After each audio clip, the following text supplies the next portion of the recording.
Sustentáculos, por José Eli da Veiga. Professor José Eli da Veiga, bom dia. Como fica a questão climática no mundo após a vitória de Joe Biden? Bom dia, Quinto, bom dia a todos. Com a vitória democrata nos Estados Unidos, é claro que uma das principais celebrações foi relativa à questão climática, né? Pois, com certeza, no início do ano, os Estados Unidos estarão de volta ao Acordo de Paris.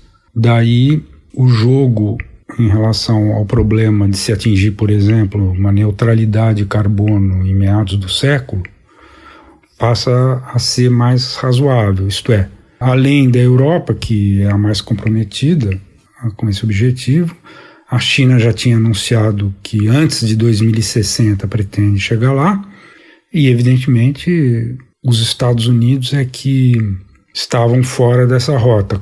Essas três são as três principais potências climáticas.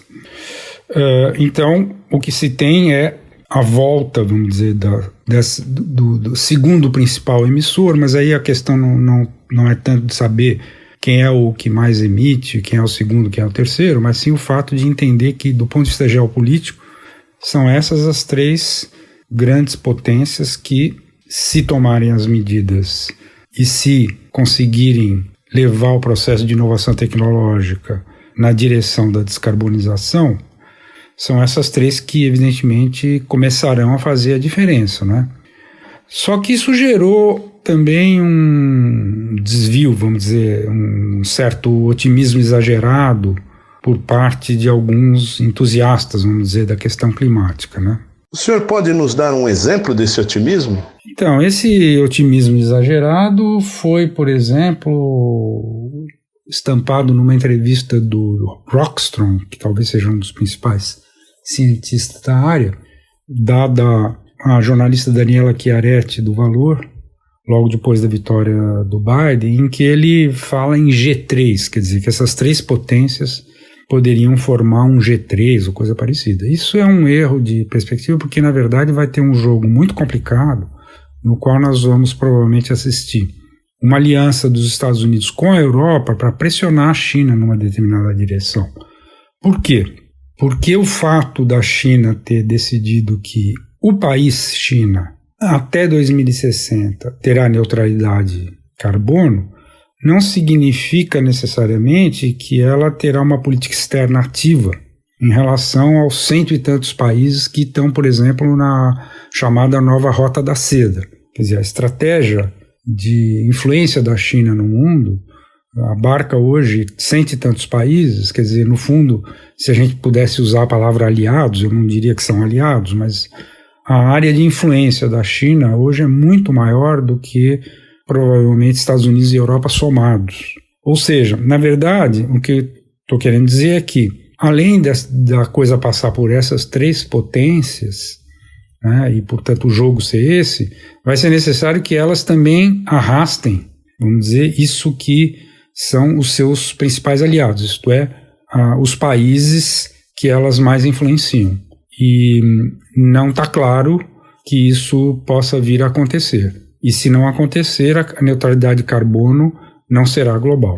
E ao contrário, essas outras nações poderão, na verdade, levar o mundo a um cenário bem negativo de 3 graus centígrados sozinho, né? Mesmo que as três potências estejam indo na direção certa. O resto poderá levar a esse cenário negativo de 3 graus, em vez dos 2 que estão, por exemplo, no Acordo de Paris.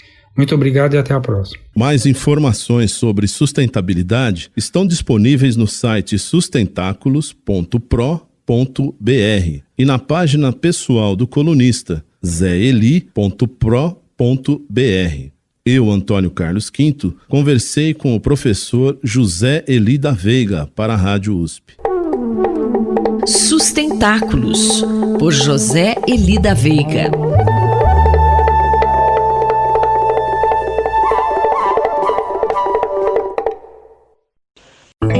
Cidade para Todos, por Raquel Ronick. Professora Raquel Ronick, a Universidade de São Paulo perdeu uma aluna, uma pesquisadora, Marina Arcotti, 28 anos, cicloativista, que foi atropelada enquanto voltava para casa de bicicleta no bairro de Pinheiros. O que significa a morte da Marina para a questão urbanística da cidade? Bom dia. Bom dia, Sandra. Bom dia, ouvintes da Rádio USP.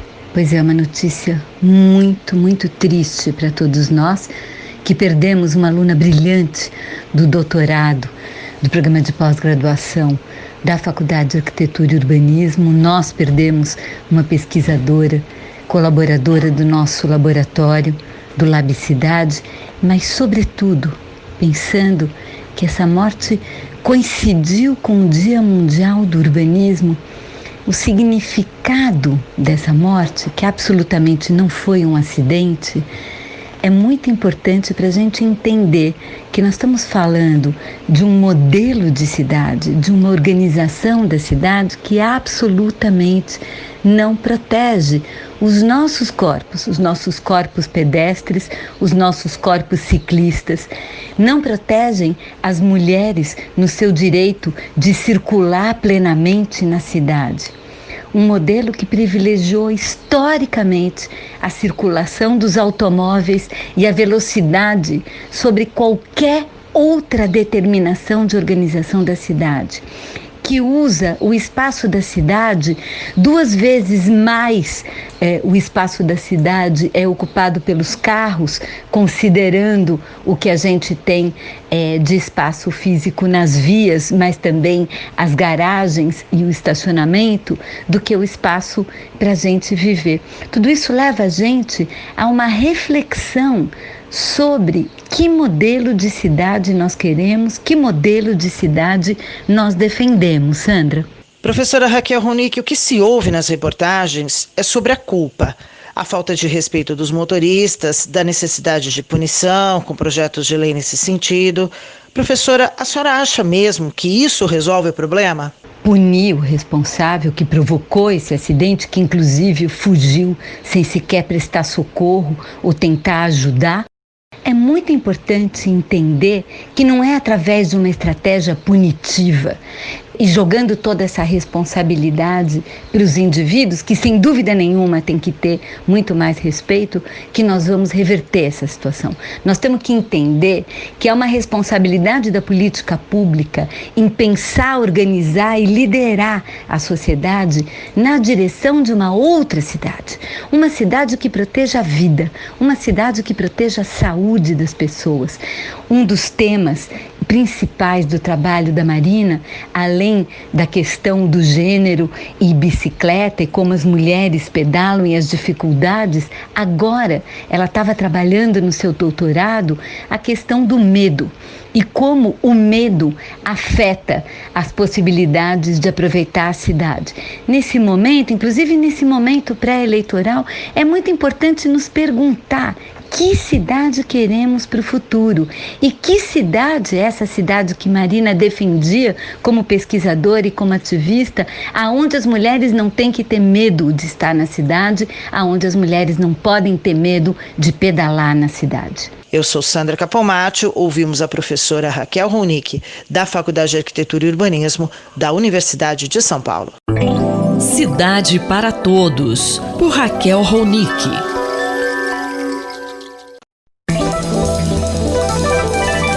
Poder e Contrapoder, por André Singer.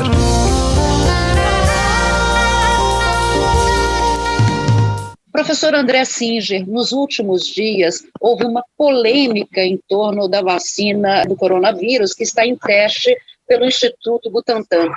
Como o senhor avalia essa questão? Olha, eu vou me ater aos aspectos políticos da polêmica sobre a vacina do Instituto Butantan, porque, evidentemente, essa é a minha área.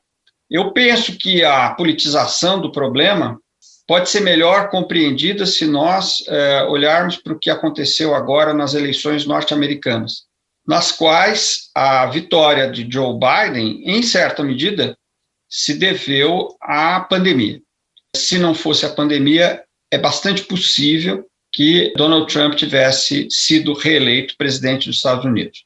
Com segurança nunca poderemos saber, porque são sempre projeções a partir de pesquisas, mas as pesquisas mostravam isso, né? Um favoritismo de Donald Trump até o começo da pandemia.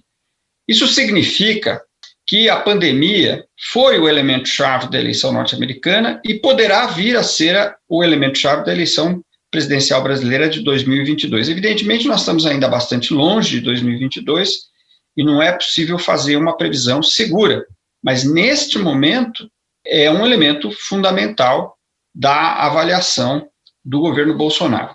Com isso, evidentemente, eu não estou justificando a politização do problema da vacina, que é um erro, porque os critérios de aprovação ou reprovação de uma determinada vacina deveriam ser absolutamente técnicos, mas estou procurando explicar o fato de que os políticos, os governantes, os opositores tenderão naturalmente a politizar esse tópico que é, como eu disse antes, um tópico central da agenda política internacional e brasileira também. Professor, e o senhor acha que esse tipo de situação pode se repetir? Eu acredito que sim. Eu acho que nós poderemos vir a observar novos episódios desse tipo, na qual, evidentemente, o governo federal e o próprio presidente da República emitiram declarações muito questionáveis a respeito tanto da pandemia em geral, quanto em particular desta vacina que está em teste pelo Instituto Butantan, mas que declarações estas, como eu disse antes, falam para um determinado público que apoia o presidente da República, que apoia a conduta que ele resolveu adotar em relação à pandemia, assim como nos Estados Unidos, uma parcela não desprezível do eleitorado mostrou que apoia o presidente Donald Trump, apesar de ele ter sido derrotado na eleição. Então, como nós estamos em face de uma luta que tenderá a permanecer nos próximos meses, e eu diria no caso brasileiro até nos próximos anos, em torno da questão da pandemia, é possível sim que a gente assista a novos episódios de tentativa de utilização política do surgimento de um medicamento, de uma vacina, de uma solução que dê conta desta situação tão grave que é a pandemia que já cobrou tantas mortes no Brasil. Este foi o professor André Singer, que conversou comigo, Márcia Vanza. Poder e Contrapoder, por André Singer.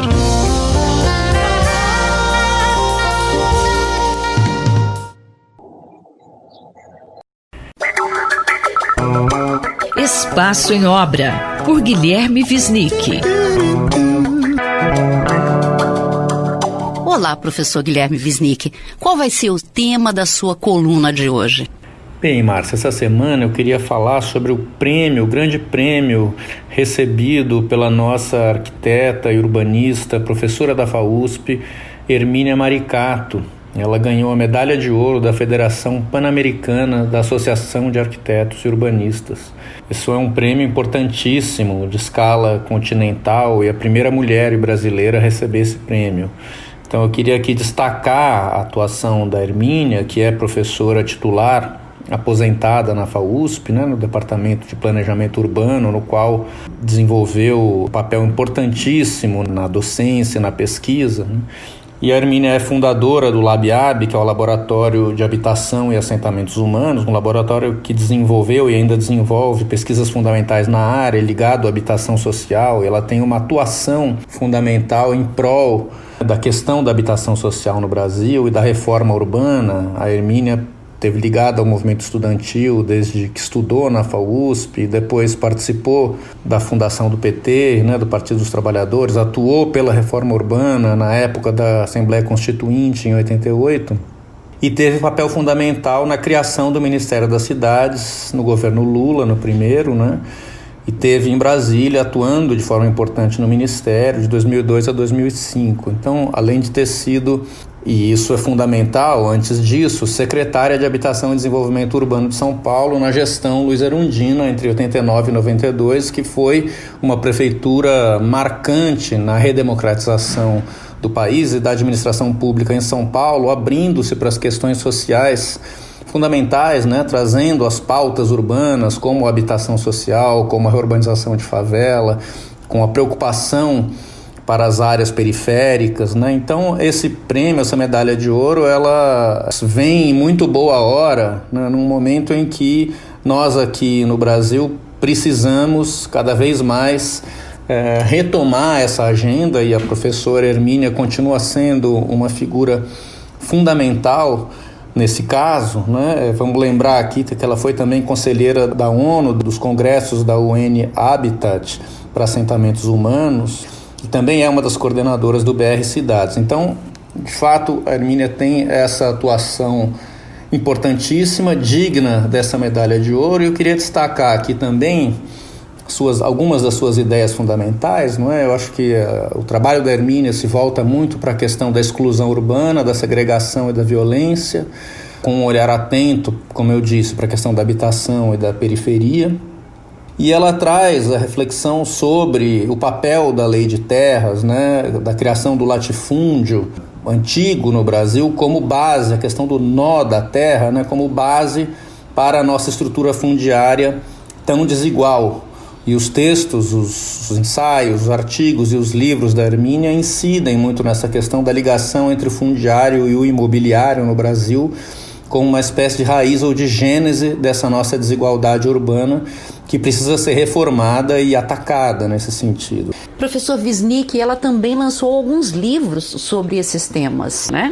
Metrópole na periferia do capitalismo, né? Um livro importante. Brasil Cidades, alternativa para a crise urbana. Essa questão da periferia do capitalismo, que também é uma tônica fundamental, digamos, é um tema que perpassa o pensamento brasileiro, que está muito, por exemplo, nas reflexões de Roberto Schwartz na literatura a partir de Machado de Assis, né? O quanto digamos, ideias liberais e iluministas foram importadas para um Brasil escravocrata e colonial, e o quanto esses princípios liberais estavam deslocados de um contexto, mas, no entanto, eram utilizados como uma farsa. Pensando essas questões, a Hermínia inverte um tanto digamos, pensa na mesma chave, mas inverte e pensa as ideias fora do lugar, mas também o lugar fora das ideias, que são exatamente as nossas periferias e as nossas favelas. Então, fica aqui o meu cumprimento à urbanista Hermínia Maricato e a saudação por essa medalha de ouro, esse grande prêmio. Este foi o professor Guilherme Wisnik, que conversou comigo, Márcia Vanza. Espaço em Obra, por Guilherme Wisnik.